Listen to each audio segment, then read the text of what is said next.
Dr. Joe McGlone, welcome to the show. Hello, how are you? Good. Appreciate you being here today. I remember emailing you here several years ago. I don't know if you recall, but it was about some of your master's work. My master's work or a master's student of mine? Your 1981. That was my PhD work. Was it? Okay. Mm-hmm. And was that the one with lithium? No, that was my master's. Okay, so when was 1979? I got the year wrong. Okay, was about lithium, and yes, and I'll tell you this little story before we jump into some of your background for some of those folks that don't know you and getting some other cool areas. But I have a book here, and I'll show you on the top. It's called "Tools of Titans" from Timothy Ferris, and he's has a chapter that he interviewed a doctor, and they were talking about microdosage of lithium for humans. And I don't know if you're familiar with that work. I think there's actually, are you familiar with that work or no, from the human side? Yes. Yeah. So for folks that are not familiar, there's some work. It's mostly observational studies from Texas, France, and Japan, and where they found where you have a little bit more lithium in the water, just a tiny bit, like 5 or 10 grams a day, the rape and suicide rate went down. And again, it's observational, so it's association, not cause and effect.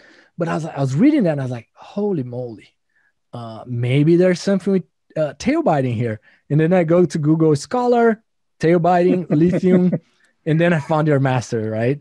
And I was like, oh, wow, that's kind of interesting.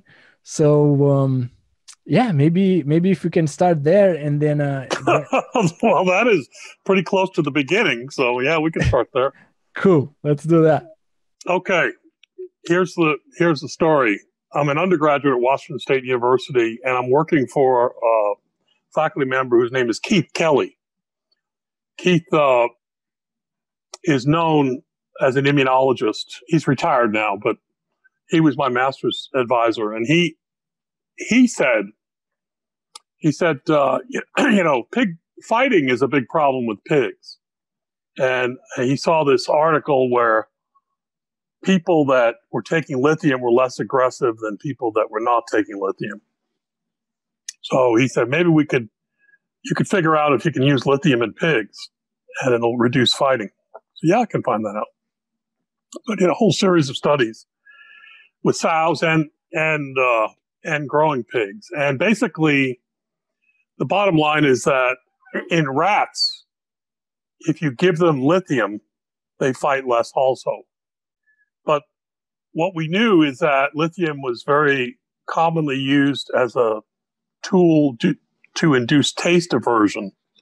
In other words, lithium, if you give a mouse lithium and a novel food, then they'll never eat that novel food again because they get nauseous from the lithium.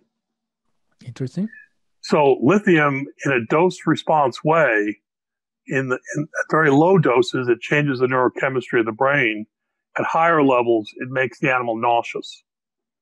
And the question was, does lithium reduce aggression in pigs and rats because they're nauseous or because it has some effect on the brain more directly?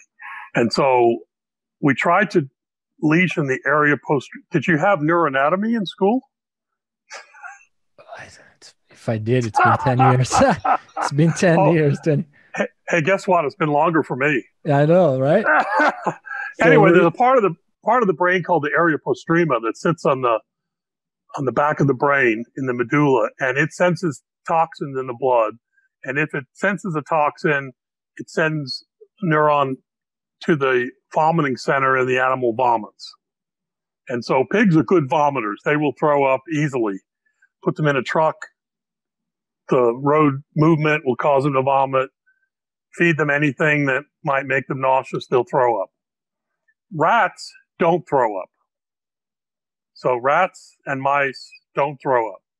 So what they do is they have a very extreme behavior called neophobia, where they are afraid of new things. And so they will come to a new food. Let's say you put out a new rat poison, and they'll go eat a tiny bit of it, and they'll go away, and they'll sit and wait. And if they get a little nauseous they never eat that food again. Wow. No, they won't throw it up. So whereas a pig, if it ate a bunch of lithium in food, they would eat it and they would throw it up. So what we did, I did a series of studies where we examined whether the reduction in aggression was due to the rats being nauseous. We first tried to do the surgery on pigs. I got the vets at the vet school at Washington State together, and we tried to lesion the area _postrema in the pig, but it was difficult. Many of the pigs didn't survive because there's a big sinus, venous sinus sits right over the area _postrema in the pig, and the rat doesn't have that big sinus. So you can't get to the area _postrema without the animal basically bleeding to death in the pig. But in the rat, you can. So I became an expert in lesioning the area _postrema of rats. And when you lesion the area _postrema, they don't feel sick when they have lithium. Okay. And so they also don't fight. So the fighting is really because it makes them nauseous. We did another side study. So I'm sitting around talking. This is back in the day, in the 1970s. You could go to a faculty member's office. You could sit around and come up with an idea. And then I could go out in the farm and do that study that same day. I could start it. Mm-hmm, right. Today, you have to have animal care approval. You have to have funding. You have to have people. It wasn't like that back then. So he said to me, there's a big problem. This is the older faculty member, John Froseth. He said, there's a big problem with sows in that they eat too much. And we'd like to be able to feed them in a group housing system where they don't eat 20 pounds a day, but they only eat 4 or 5 pounds a day. Can you do that? He says to me. I said, yes, I can do that. I can titrate the lithium to have them eat whatever we want them to eat. The more lithium, the less they eat. Right. And so we did a study with sows where I first did a dose response and figured out how much lithium would I have to put in the feed to make them eat only 4 to 5 pounds a day.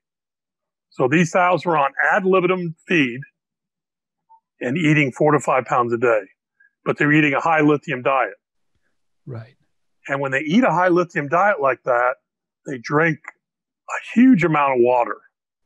Okay. And this was in group housing at the time, the pens were flooded with urine because they drank so much water and they urinated so much because they were eating this high salt level lithium. Okay. And then only 50% of them gave birth. 100% of the controls gave birth. Only 50% of the lithium sows gave birth. And the ones that did give birth had half as many pigs. And almost all of them died before weaning. Wow. So the title of the paper, which was my first paper in the 70s, is Lithium Toxicity in Pregnant Sows. Mm-hmm. You probably didn't run into that paper. I have it. I skimmed it through. I don't know if I read every word in it, but I have it here in my file. I love it. So as I zoom out on this lithium thing, I remember having a conversation with you via email, is that the challenge is, it does seem to, is that a fair statement? It does seem to calm the pigs. The problem is that the toxic, so the window between the effective and toxic level is so narrow. So that's one challenge. The other challenge we would need, is that a FDA approval, right?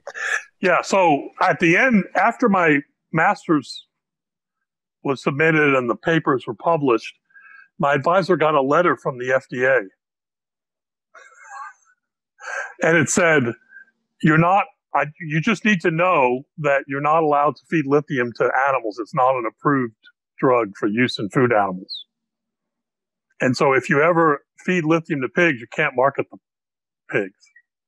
It probably doesn't have enough therapeutic value to warrant going through the approval process.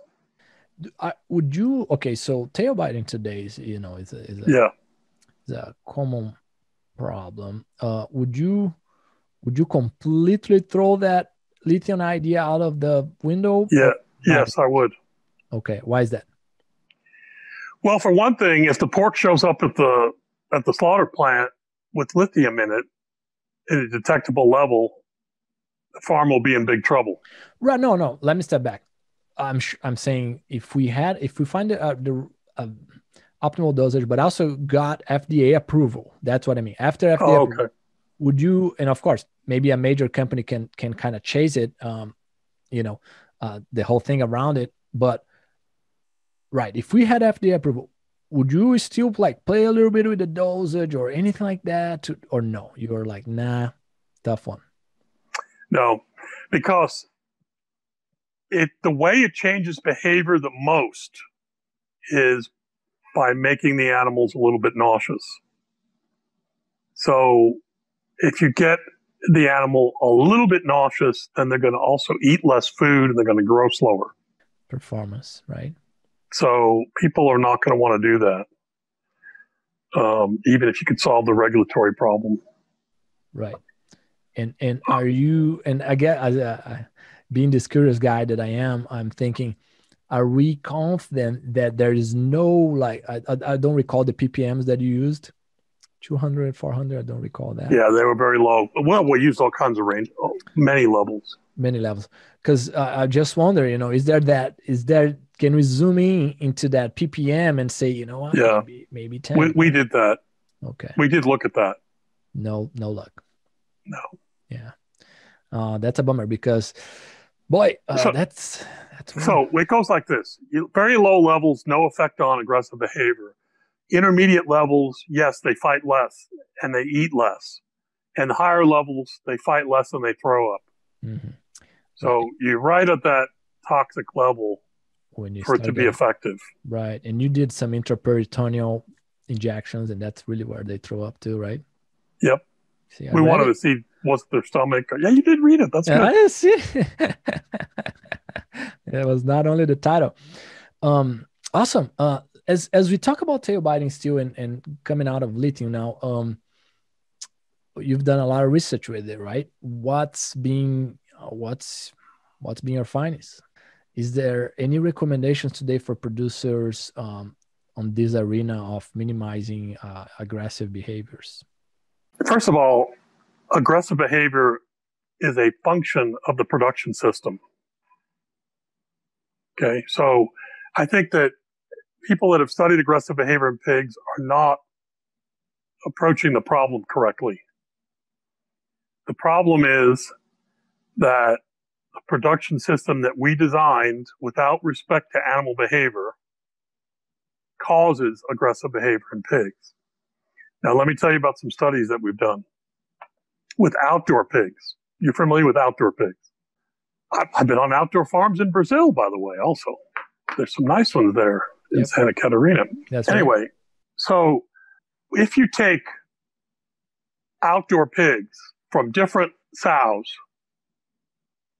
and you take those piglets and put them together in an indoor nursery, they don't fight. The fighting is not significantly different than zero. Wow.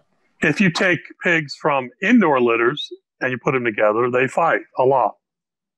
It's a function of the production system.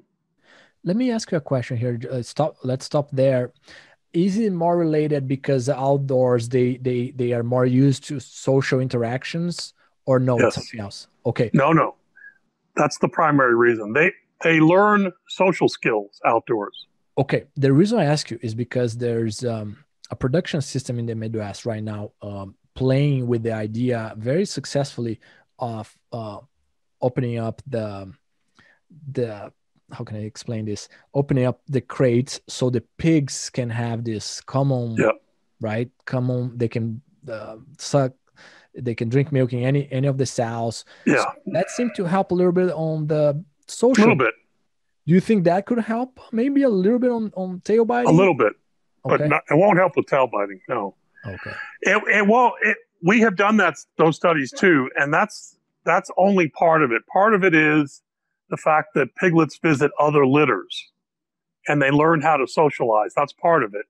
But they also learn how to explore a wide area, a lot of outdoor space to explore.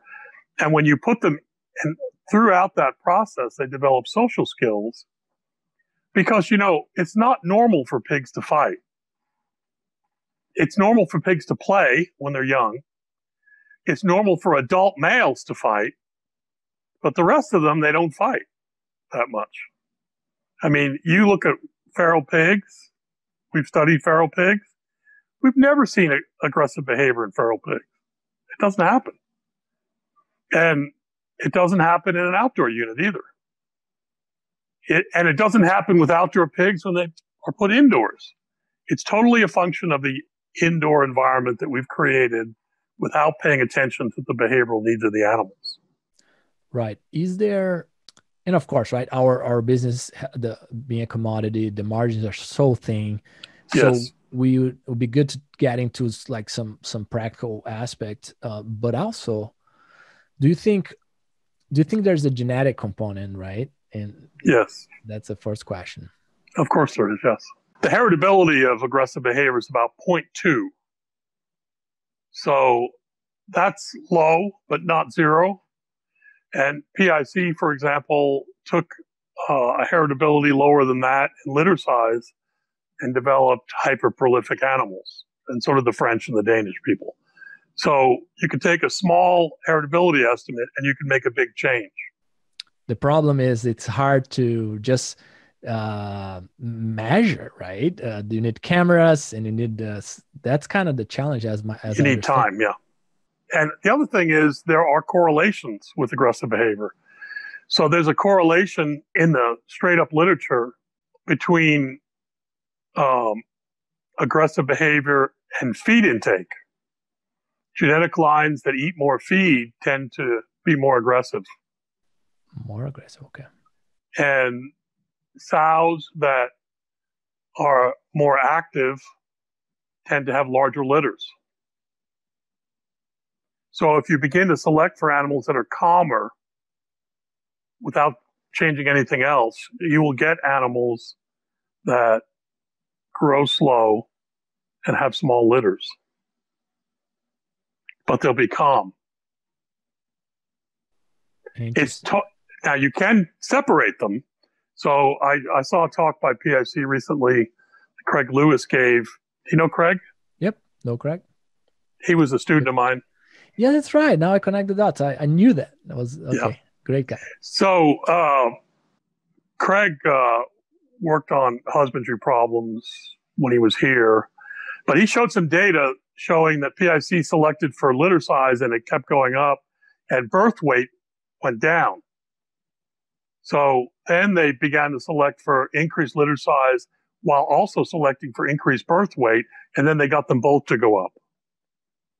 That's an example of two traits that are linked. And if you don't pay attention to the second one, you're going to lose ground on birth weight as you select for increased litter size. It's the same with aggression. If you just selected for less aggressive animals, you would be selecting for animals with low feed intake. Right. But if you control what you want to control, it's going to improve in our direction. A little slower, but a little more balanced. Yes. So it's possible to do it. Yes.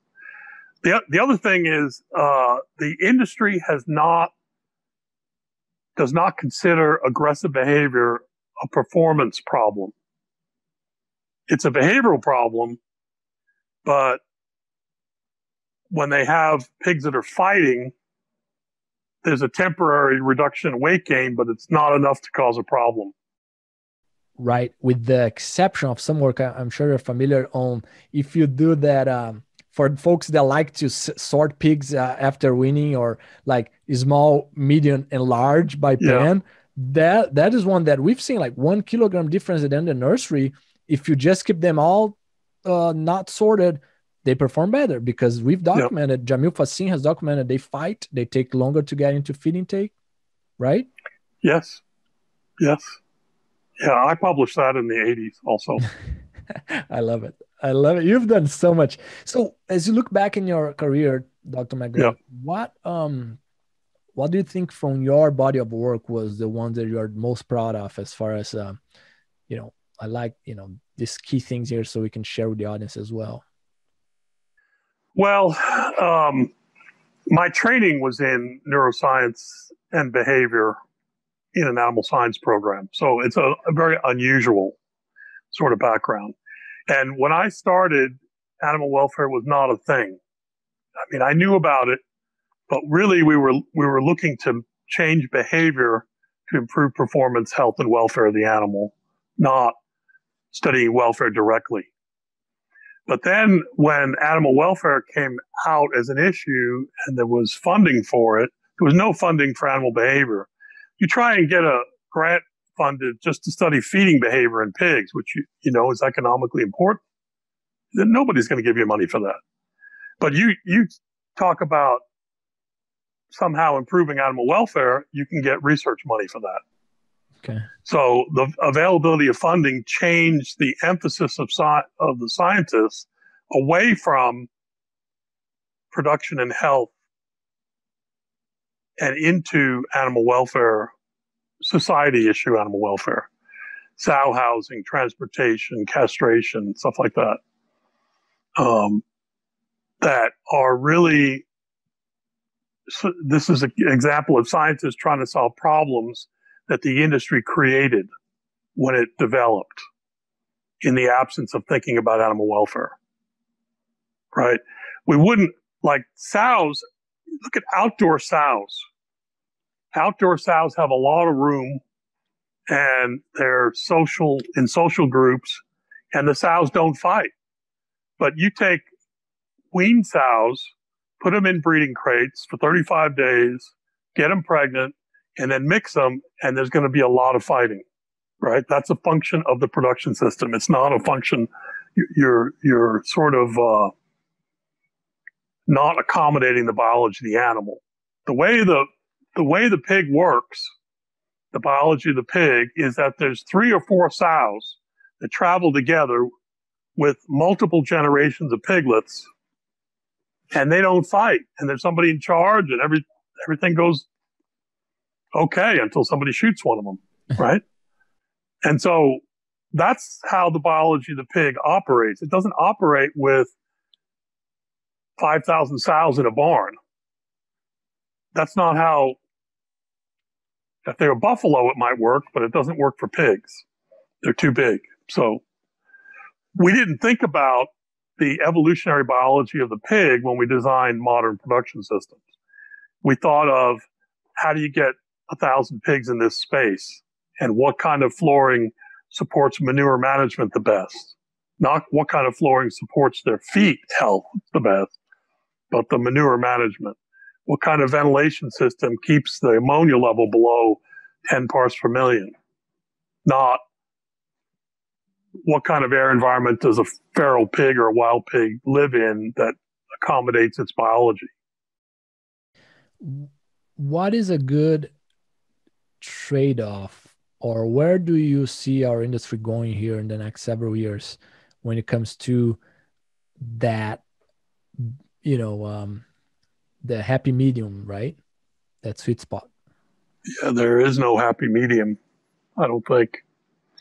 First of all, obviously, I write about this a lot, about the sustainability of the pig industry. The problem with a really very sustainable pig farm will have 0 carbon footprint, will produce animals very efficiently with a minimum amount of nutrients, will not cause pollution of the air, water, and soil. All of these things would be part of a sustainable system. The systems that are being built around the world are not this sustainable model. Now, sometimes they are elements. Usually when you do something that's sustainable, you get punished. I can give you some examples. There was a company called National Hog Farm. They started in Nebraska. Their next farm they built in Colorado, in northeastern Colorado, and near Greeley, kind of. And National Hog Farm said they got sued so much in Nebraska. When they built the farm in Colorado, they put in an aerobic manure digestion system with the manure run through center pivots, and it had absolutely no smell because they didn't want to get sued. But the neighbor was Philip Anschutz, who's a billionaire in Colorado, and he didn't want that pig farm there. no matter that it didn't smell.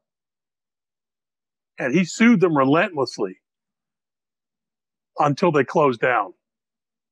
He sued them in part because they smelled bad, but they didn't smell bad. But you put people in front of a jury, witnesses in front of a jury, you say, does that pig farm smell? And the person, yeah, it smells. There's a bunch of pigs in there. There's thousands of pigs in there. The jury's going to believe you, even though it doesn't smell. Right? Yeah. It's very hard to win those kind of cases. Now, they have been won, but so that's an example of a good deed going punished. No good deed goes unpunished, right? I mean, they were punished for trying to create an environment that reduces the odor.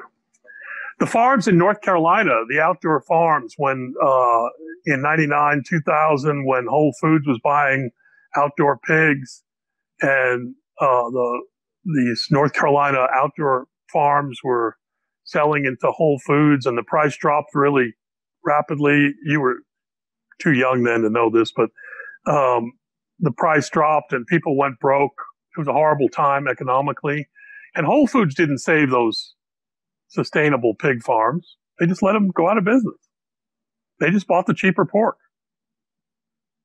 They also were punished for trying to do the right thing. So now when you look at where farms are being built now in Brazil, China, in Spain, what kind of farms are they? They're conventional concrete slats, metal fencing. So there's no economic driver to push sustainable technology right now. So it's not going to happen on its own. Right. Yeah. I mean, everything goes around incentives, right? Let me ask you about, stocking density is a big driver of behavior, right? And also feeder space, which is interesting because those go in the same direction. The welfare goes the same direction as the performance benefit, right? Less stocking density, they grow faster. Sometimes it does, and sometimes it doesn't.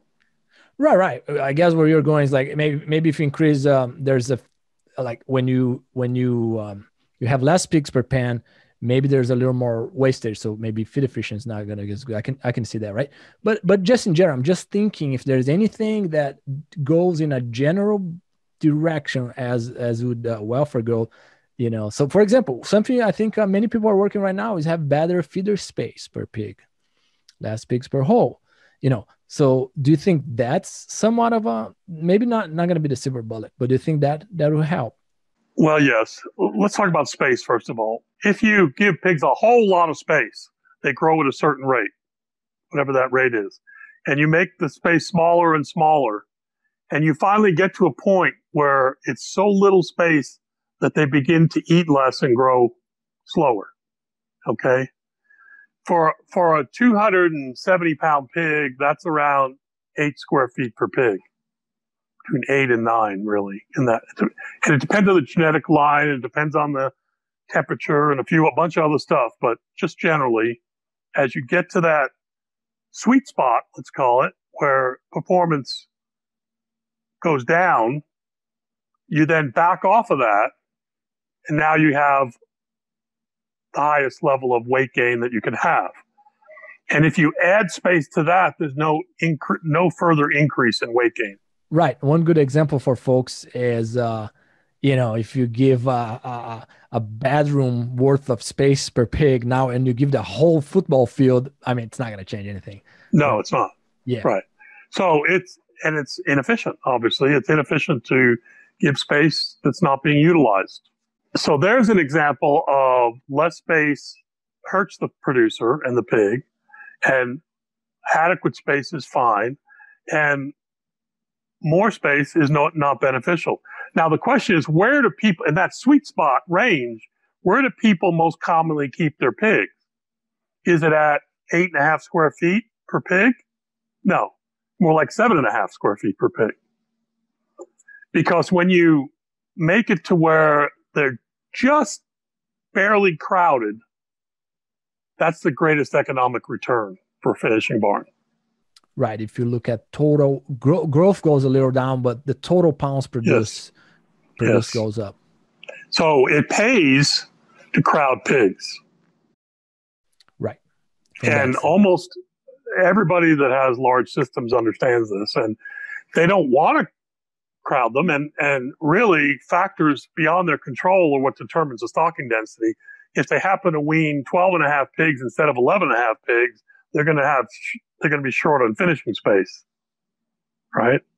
And if they happen to wean 10 pigs per litter instead of 11.5, their target, they're going to have open space and they're not going to be able to do anything with it. Right. And I think that's where my feeder space comment came, right? Because you could have a little higher stocking density, like you said, but if you have one more feeder hole or whatever, that's a little bit of a help, right? Well, people have done those studies, not me, other people, where, okay, let's say you have 10 pigs and 2 feeder holes and everything's fine. If you have 1 feeder hole, they're going to eat less and they're going to grow slower. If you have 3 feeder holes, they're not going to eat more. It's not going to help. It's just like space. Giving extra feeder space doesn't help anything. Well, I think our analogy with the space, it makes total sense. I think for today's, where most producers are today, I think we have good data to say that if you give a little more feeder space is good. If you go crazy, agree, right? Agree with you. Right. But if you give a little more, there's still some room. But again, that's one that I think makes a little more sense than stocking density, because you're investing on this feeder that hopefully is going to last a good amount of time, but you still get that throughput through the barn. I think you're dealing with relatively small numbers and short time periods, because normally you have a building with 1,200 pigs in it, and before the first cut is made, the pigs are crowded in that barn. After that first cut is made, they're never crowded again, because you've taken out a few hundred pigs and you can spread them out, and it's really just a temporary problem, the space problem. And if you're looking at how you perform relative to your competitors, you sure don't want to put yourself at a disadvantage by not operating pretty close to that sweet spot. Interesting. Now, I will say that if you were going to determine the feeder space requirement of the pig, that it would be different for different genetic lines of pigs. Some pigs eat more aggressively than others. Some pigs tail bite while the pigs are eating. Very common among barrows to tail bite more than gilts. And if you have a pen of barrows that is maybe slightly more crowded and of a certain genetic line, then they're going to be more likely to bite the tail of a pig. Now, they're looking at the feeder, and all they see is the butt of a pig sticking out there, and they're hungry, so they start chewing on the tail because they can't get to the feeder. So that is unique to certain genetic lines, certain environments, and certain situations. We know the tail biting is worse in the summer when it's hot. The pigs are irritable. We know that barrows tail bite more than gilts. Barrows have a lot of problems, Barrow is a troubled animal. Is that right? Yeah, oh yeah. Maternal barrows are worse, right? It's being honest. Maternal barrows seem to be, at least from anecdotal evidence, some of the maternal, so the gilt developments, brothers seem to be just, we've seen that, but I don't have any hard data on that. I haven't observed that, but in the case of the barrow, barrows have a higher mortality than gilts on average. They also have a higher mortality during transport than gilts. Okay. They also have higher rates of ulcer in their stomach because they worry a lot. You know what they're worried about? No. Getting enough to eat. Because they eat a lot. Because they have lost their testicles. And for mammals who lower the testosterone level later in life, their feed intake goes up. It's something you need to look out for later in life when you're an older man. Feed intake goes up. Yeah, it goes up. And so the barrow's feed intake goes up because he doesn't have testicles, and he's always hungry and always a little bit stressed. So it's not good to be a barrow. Right. You mentioned a few things that are helpful to minimize tail biting, which we all know it's a multifactorial type of situation, right? The other one that seemed to be, I've seen some good data, is the consistency of the tail docking, right? Just being consistent in the size. What's your thoughts there? No, I don't think that makes any difference. No, I've seen a data set on that. I mean, it depends on what you're talking about. I mean, we did a study where we left the tails twice as long and half as long. It didn't make any difference. But were any of the treatments in a commercial type of size or no? Well, no, it's the basic answer. No. Okay. No, but I mean, we have a commercial finishing barn. It's got concrete slats and metal fencing, but it's 10 pigs per pen, not 25 or 50. But it's hog slats, and I mean, the university herd is just like a commercial farm. It's just 600 pigs, not 1,200 or 2,400. Any other things producers can do to minimize tail biting before we move to the next topic here? Well, I think the only treatment that is effective reliably is to give them some kind of material to root and chew. So even just a handful of straw in the pen, but you have to do it like twice a day when they're tail biting. Okay, and when they're tail biting? Yes, when it starts. You put some forage in there. It could be soil, it could be hay, it could be straw, whatever that they'll chew on. That will reduce the fighting. The other real cause in my investigations of tail biting over the years, one of the biggest causes is out of feed events. So you go into these farms and this one part of the barn, the feeder's not working right. The feed system's not working right. And there are hours and days where the pigs in certain pens are out of feed. And that will bring out tail biting quicker than anything else. That makes sense. So that is something to look out for right away. But when people have studied things like ammonia and space, floor space and feeder space, there's really not a big relationship. And the other thing is it's subject to random changes. So for example, you go out the farm, finishing barn, today everything's fine. Tomorrow they break out with tail biting. It's a big problem. You go out and they're tail biting, they call you out, you fly there from Texas all the way to Canada, and you get there and the next day it all stops. We don't know why. You know, it just has that nature that it turns on and off on its own will for reasons we don't understand. Now, if you were to take any kind of feed therapy, let's say that you said, all right, Mr. Pork producer, I've got this special diet that stops tail biting. You could put that in a bunch of farms, and in some of the farms it will work because it was going to stop anyway. Right. You're saying more like anything else in pig production, right? Don't be fooled by if it's not a randomized study. Be very careful, right? That's kind multiple studies, really. Multiple studies, yes. We have one that we were able to document. We 2,000 pigs randomized in Canada, 7 energy and fiber level treatments. I say energy and fiber because they go along hand in hand, and when we were more than 17% NDF in the diet, double or triple the amount of vices. So that was one, and they were hungry. Yeah, just not enough, right? That voluntary feed intake was just not sad. I've had this conversation with activists. They say, "Why don't you just put high fiber in the diet of sows, and then you won't have this problem with stereotype behavior and the sows being bored. And I said, well, do you really think that if a sow's on a high fiber diet that she's not hungry? You know, it's possible to be hungry, to feel hungry while your stomach is full. Just ask anybody that's been on a diet, Right, you know, right. and the sows are not feeling full when they're on a high fiber diet.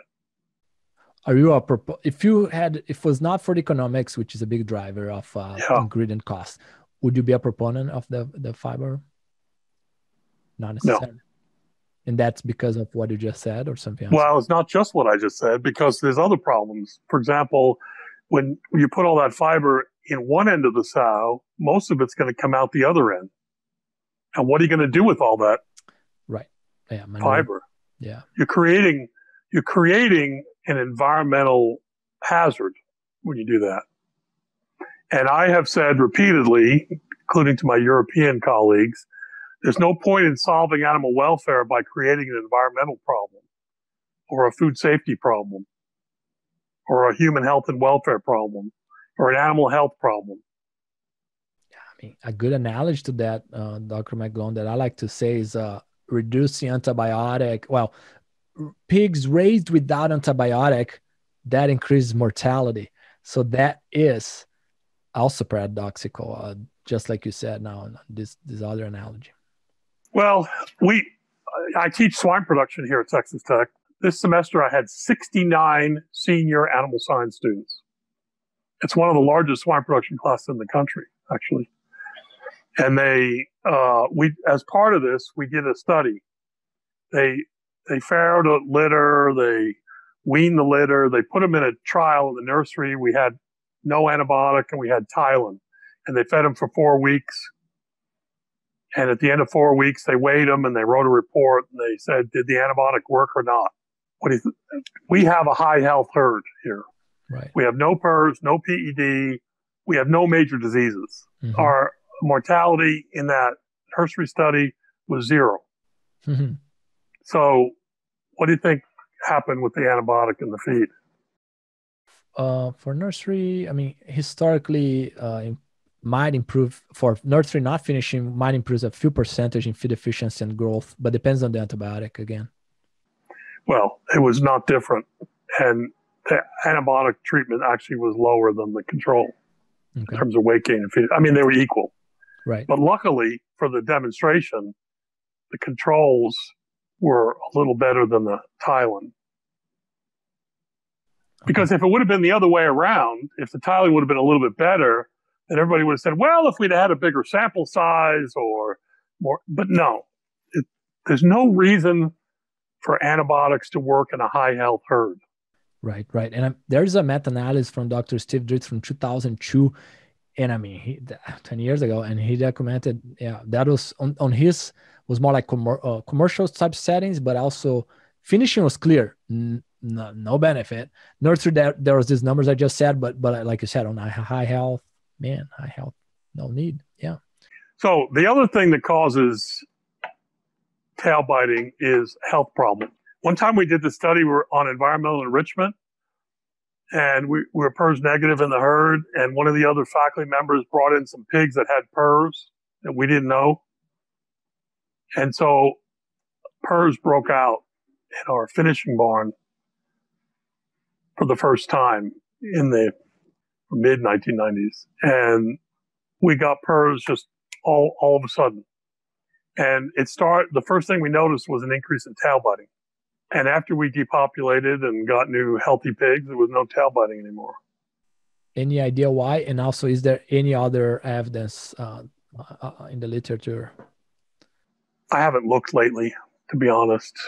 We published our paper saying that when PRRS arrived, tail biting started. Like a case study. Why do you think? I think they feel bad. They feel sick. The same thing with circovirus.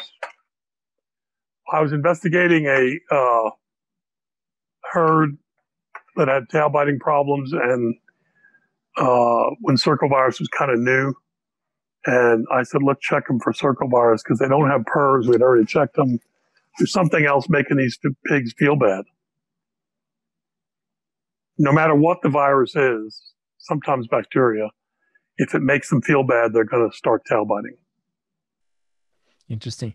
Dr. McGlone, I have a few things I want to cover here with you, get your insights. And I want to do like a rapid fire. So I'll try to come up with like 10, 15 things, I guess, through my mind. But sure, go right ahead. One is nutrition and tail bite. We mentioned fiber. Anything else you've seen data? I mean, people talk about salt, but I haven't found any data. There's a paper from the 70s with magnesium oxide in the diet, reducing tail biting. Okay. I mean, it was from Purdue, and they found it didn't reduce it. Oh, it didn't reduce. Okay, because people talk about it, and some folks that I know, they're anecdotal evidence. They kind of believe it, but again, no hardcore data. Well, but the Magox does make the animals a little calmer. Okay. It does reduce the excitability of the pigs. Okay. But so it might work in some situations, but probably not. Okay.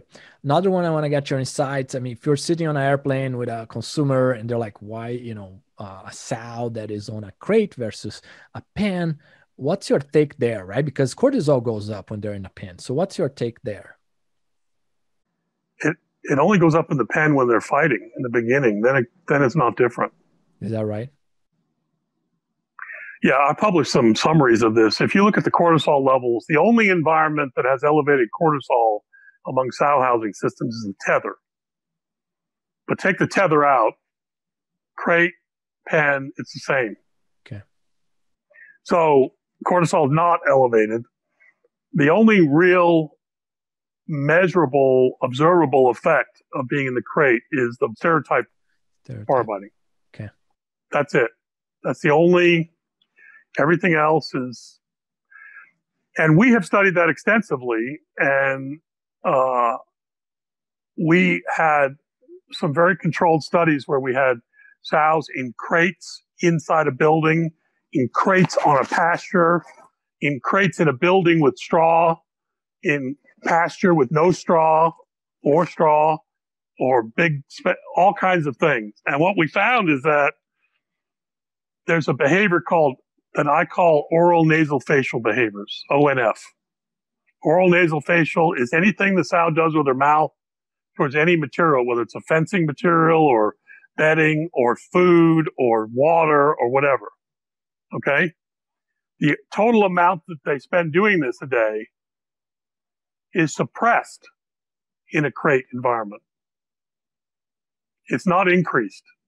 So if you look at the number of mouth openings and closing for an outdoor sow versus a crated indoor sow, the outdoor sow shows a lot more of this behavior. And if you give the indoor sow material to manipulate, like straw or soil, they'll also show more of this behavior. So the behavior is triggered by environmental substrate, whether it's a piece of straw or a bar or whatever. And so our concept is that this behavior is bad because they show it in crates, but they in fact show more of it in other environments, like outdoors or in pens with bedding. So the problem is they're not showing enough stereotype behavior to satisfy their desire. Interesting. I mean, just think about the feral pig. They're eating a very low quality diet. They're eating the roots of plants and grass and things that are not very digestible for them. So they spend a tremendous amount of time chewing and rooting. Mm-hmm. That's the biology of the pig. It's normal behavior. It's not abnormal behavior. Normal. Let me ask you on the firing crates, right? The open firing crates. What's your insights there? Well, the first time I published about those was 1985. And we showed that they're equal or better to a conventional firing crate. But there's some data showing increased pre-weaning mortality. Is that a fair statement on recent data or not? There's been maybe more than 100 papers on farrowing environments and pre-weaning mortality. And most of them show that the crate saves baby pig compared to a pen. Most of them, Right. but not all of them. Okay. There are several pens that have the same pre-weaning mortality or better than a crate. One is the Compart turnaround crate. One is the crate where they open the side after 3 days. One is a sloped fairing pen where the floor is sloped. So the piglets stay at the bottom and the sows, the feeders at the top. They just go up there to eat. And there may be more. The 𝘬𝘰𝘮𝘵 pen that Greg Cronin just developed in Australia changed many of the features of the fairing pen. But all of the fairing pens that support low pre-weaning mortality use more square feet than a regular fairing crate. So a regular fairing crate is 5 by 7, and these will be 5 by 10 or 7 by 9, or they're more square feet. Mm-hmm.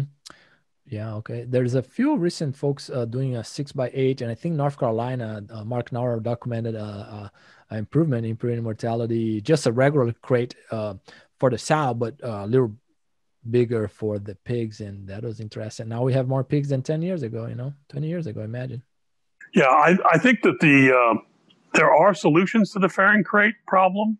There are not solutions to the gestation crate problem. It's kind of weird in my mind. So for the fairing crate, if you want to have a farrowing accommodation that the sow can turn around in, there are at least 4 different systems that have been published that are equal to the crate.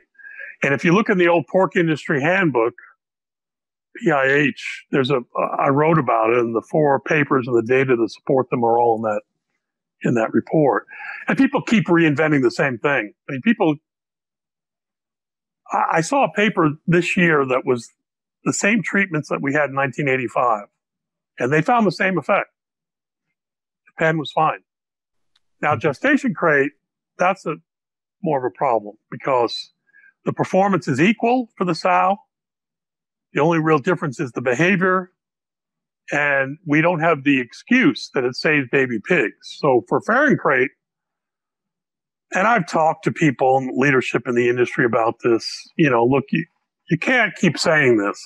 Say, well, we have to use a fairing crate because it saves baby pigs. Well, I just told you there are 4 systems that have low pre-weaning mortality that are pens for farrowing. But there's no facility, there's no gestation environment that's been shown to be as good as the crate overall. Okay? The crate has an economic advantage because it takes up gestation crate, less space. It has some animal welfare positives in terms of the sows not fighting after you take them out of the crate. Husbandry. And so that you can identify them a little easier. Yeah. So all of those positives, and there's no compelling reason to put them in the crate like there is with the fairing area. So we can't say, well, it saved baby pigs. It doesn't save baby pigs.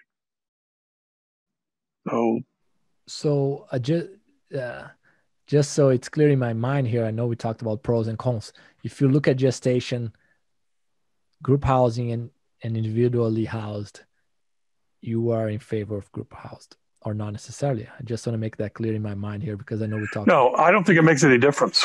Okay, got it. In terms of the welfare of the animal. That's very good to know. That's been mine. I will tell you that sows, if you give sows 20 square feet and you put 10 sows in the pen, that's not a very good welfare. That's not a very welfare positive environment for the sows. Right. If it's group housed and you have 80 females per electronic sow feeding, and they have 10 minutes a day each to eat, and that's kind of what you mean. Right. And also the gestation crate, you can't get past the negative. You look at a sow in a crate, no matter what the data says, the public is not going to buy that. That's what Temple says all the time, of course. You must know Temple, Grandin. Yeah, I know. I've heard. Well, anyway, so the gestation crate is more of a problem. But here's the thing. In Europe, they're building new farms with gestation pens. But they're not building as many farms as they are in Brazil and China and Asia, Southeast Asia. And what kind of housing systems are they putting in Southeast Asia and in Asia? Do you know? For sows? I don't know. Gestation crates. So all those new farms, they're just full of gestation crates.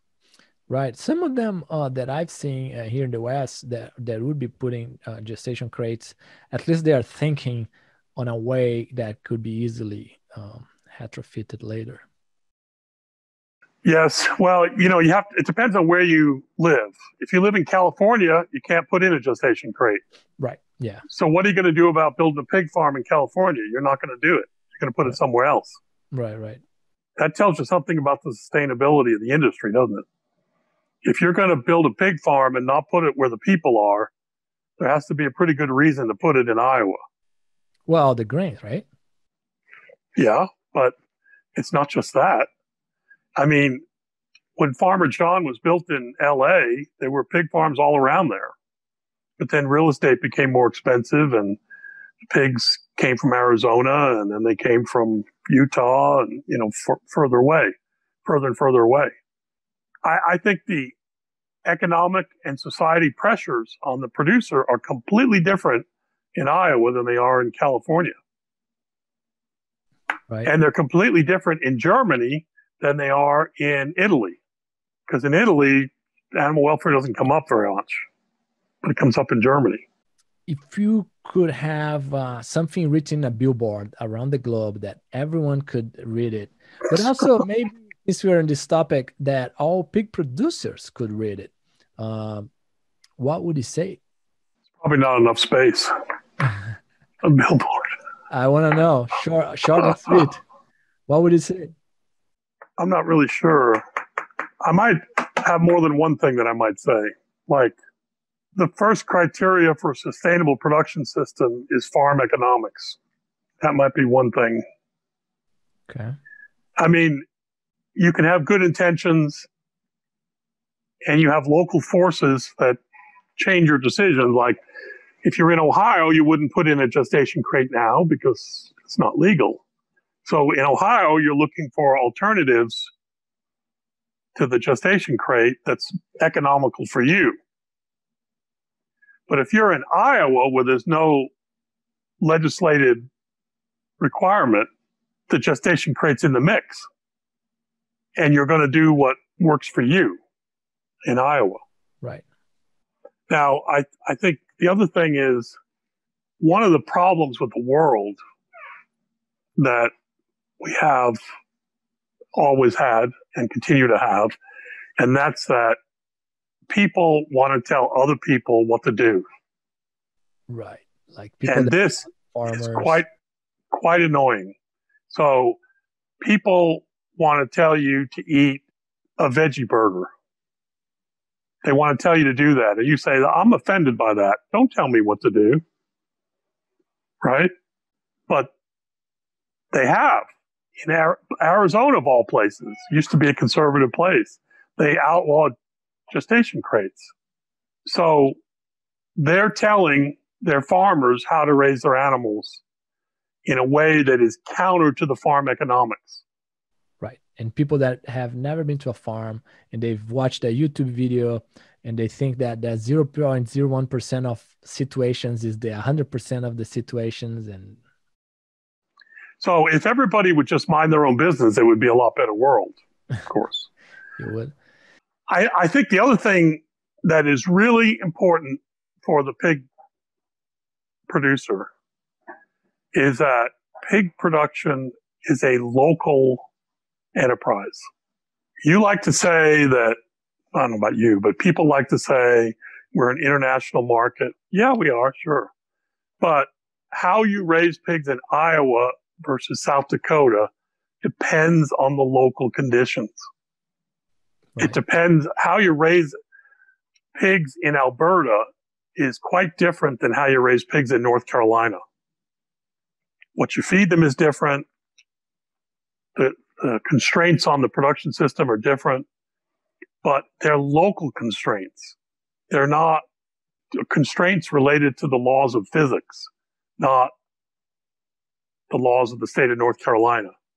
You know, you don't want to put a pig farm in a flood zone, right? Right. Likewise, you don't want to put a pig farm on an icy tundra on the North Pole. Right, right. But there are places that makes more sense to put pig farms. But those are the local conditions. So you have to be comfortable with your local conditions. And if your local condition is selling commodity product to a large pork processor, that's your model, that's your condition, that's fine.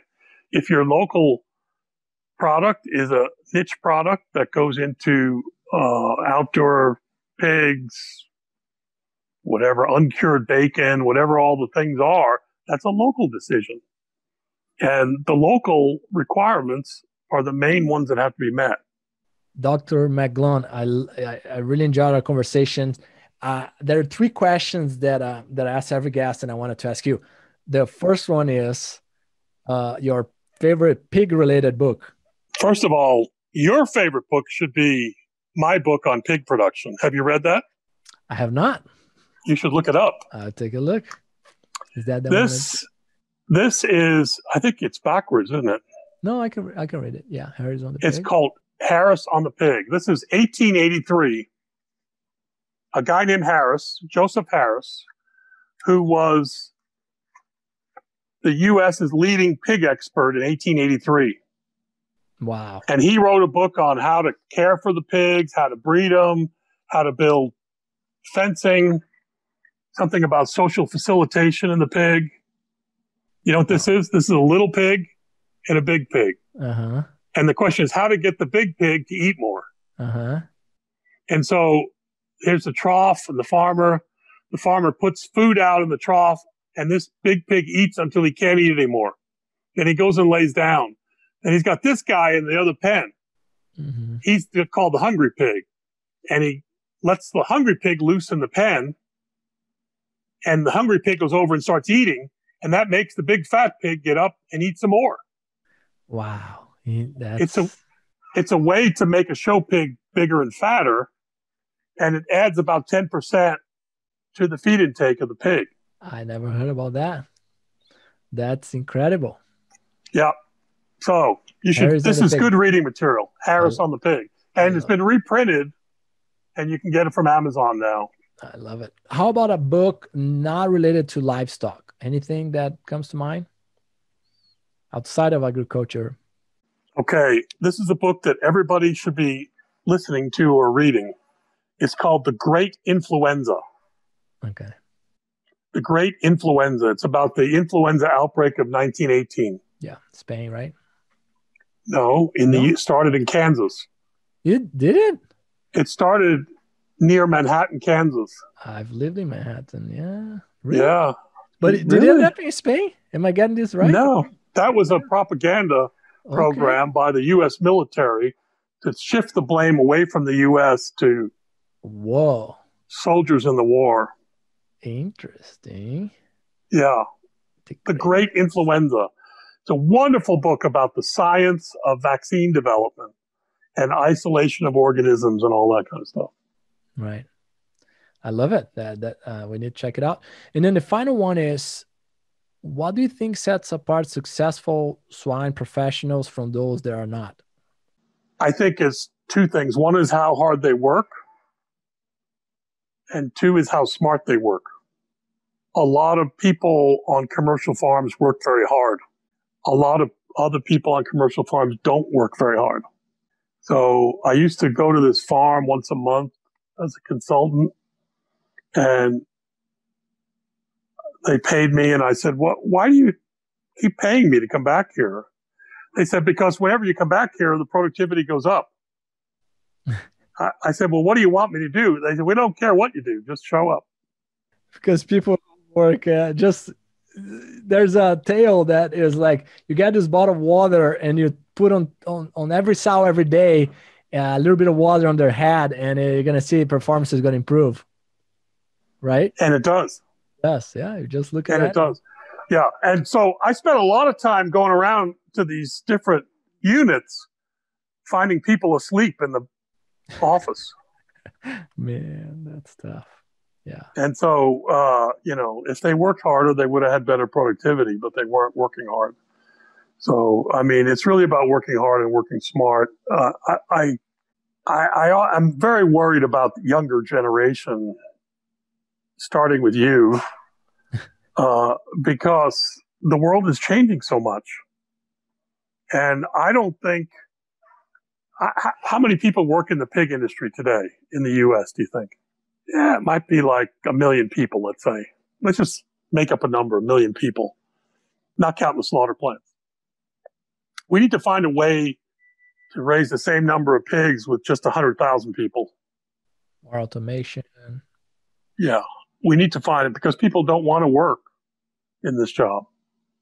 It's hard to find people. Yeah, I mean, the power washing, which is day one job, at least that one is being automated. But I mean, a few years ago, I would say that a lot of this smart farming or whatever, it's probably more of a buzzword. But no, I think we're seeing very solid things happening right now from automation, but also from software side of things as well.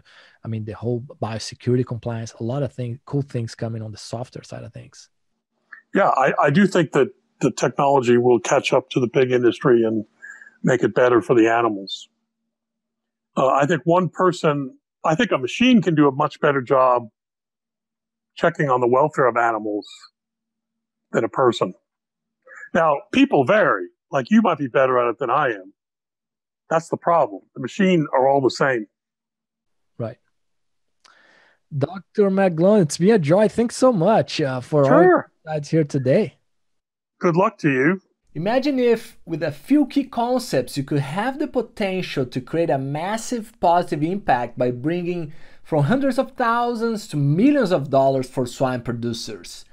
Join us on this small group and go to the next level of swine nutrition on this 7-week-long elite online training in applied swine nutrition and feeding by myself and my world-class invited speakers. Additionally, you enjoy an exclusive community to exchange ideas. Go now to www.eliteswinenutritionist.com.